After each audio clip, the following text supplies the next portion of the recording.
Hi there, everyone. Welcome to The Daily Gardener. I'm your host, Jennifer Ebling. It's May 13th.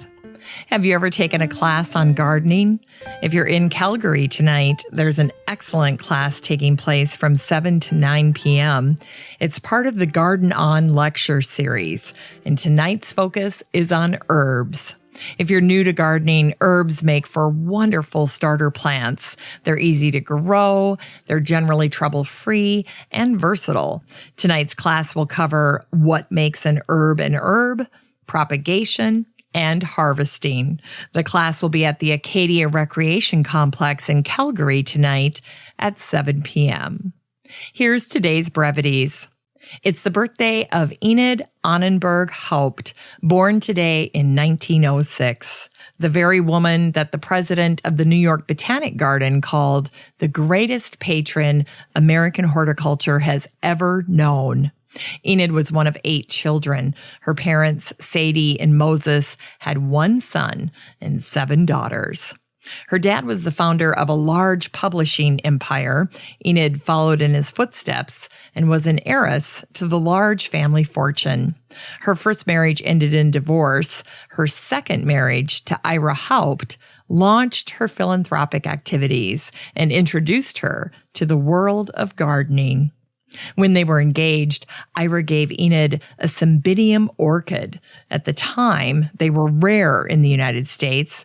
Enid was immediately enthralled by it.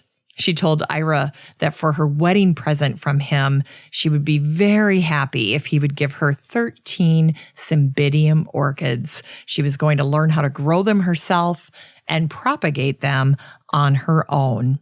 In fact, the cultivar Cymbidium Enid Haupt was named in her honor.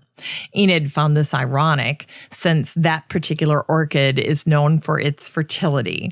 Enid could not have children of her own. However, she and Ira adopted a little girl they named Pamela. Enid's brother Walter gave her the chance to be a publisher. Initially, Enid was terrified, yet Enid had proved that she had many talents, and she had an impeccable sense of style. Walter insisted that she give publishing a go. In 1953, Enid was put in charge of the magazine 17. She ran it until 1970. At one point during her tenure, more than half of the teenage girls in the United States were reading her magazine. When Enid died in 2005, she had donated more than $140 million to charities. One of her largest gifts was to the New York Botanical Garden. Over her lifetime, Enid gave them over $34 million, 5 of which was dedicated to the restoration of the stunning Victorian glass greenhouse that's now called the Enid Haupt Conservancy. Without Enid, that greenhouse would have been demolished. And it was Enid Haupt who said, "Nature is my religion. There is no life in cements and paint." Today in 1995, Allison Hargraeves became the first woman to reach the top of Mount Everest unaided. When she got to the peak, she planted a silk flower. On this day in 2013, Ohio State University's greenhouse smelled like a mix of sauerkraut and dead fish. The scent was from the bloom of the corpse flower, the rare Titan heirloom. In 1889, newspapers around the world were offering an account of the first recorded bloom at the Royal Gardens at Kew. The corpse flower is from Sumatra, discovered in the late 1800s by an Italian botanist. There have been less than 200 blooms in the world since its discovery. Heirlooms kind of have that similar look, calling to mind the jack-in-the-pulpit, the wild turnip, skunk cabbage, and the calla lily. In addition, many heirlooms emit a repulsive odor.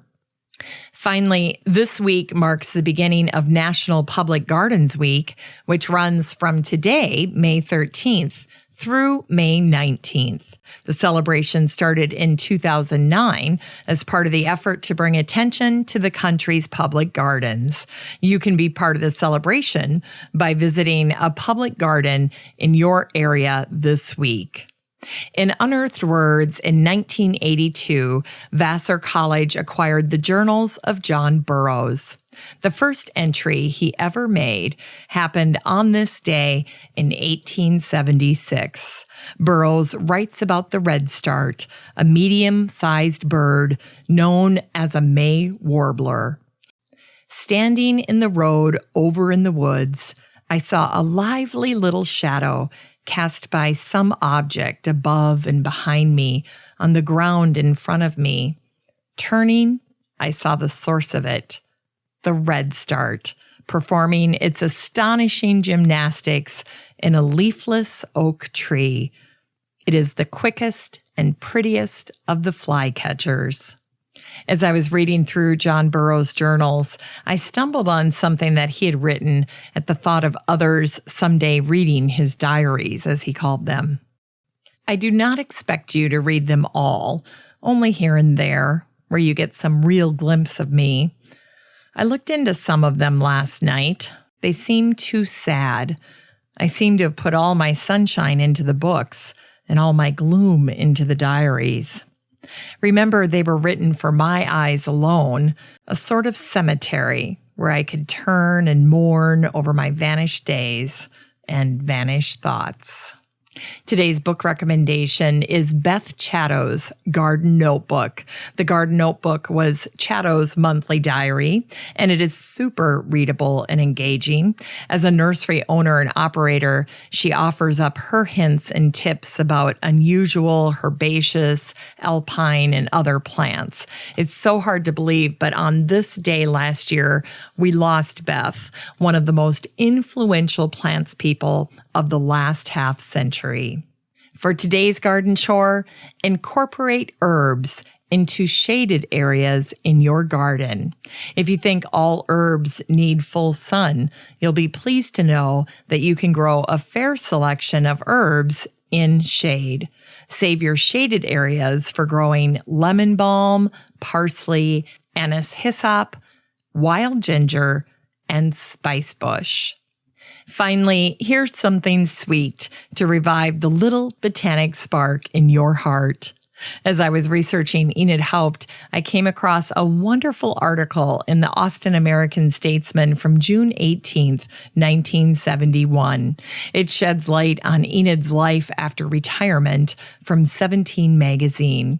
The article shared fantastical scenes from inside Enid's Park Avenue apartment. Instead of curtains, Enid had potted camellia plants on either side of the windows. In order to survive indoors in New York, it noted that they needed to be misted 3 times a day. And there was a rug in her drawing room that she had waited 23 years to acquire. It was from the Palace of Versailles, and it featured antique hollyhocks and tulips on a rose background. And she cautioned against babying plants. She said, if you pamper a plant, it's like a person. It grows too soft. Thanks for listening to The Daily Gardener. And remember, for a happy, healthy life, garden every day. The Daily Gardener is produced weekdays in lovely Maple Grove, Minnesota. You can find complete show notes over at thedailygardener.org. And be sure to share the show with your garden friends. You can find The Daily Gardener on all your favorite social media, Instagram, Twitter, and Pinterest, and of course, Facebook. While you're over at Facebook, don't forget to join the Daily Gardener community. Just search for these 3 words, Daily Gardener Community. The group will pop right up and then request to join. Finally, I want to thank my team at Podfly Productions, where my fabulous editor is Eric Begay. Have a great day in the garden, and we'll see you tomorrow.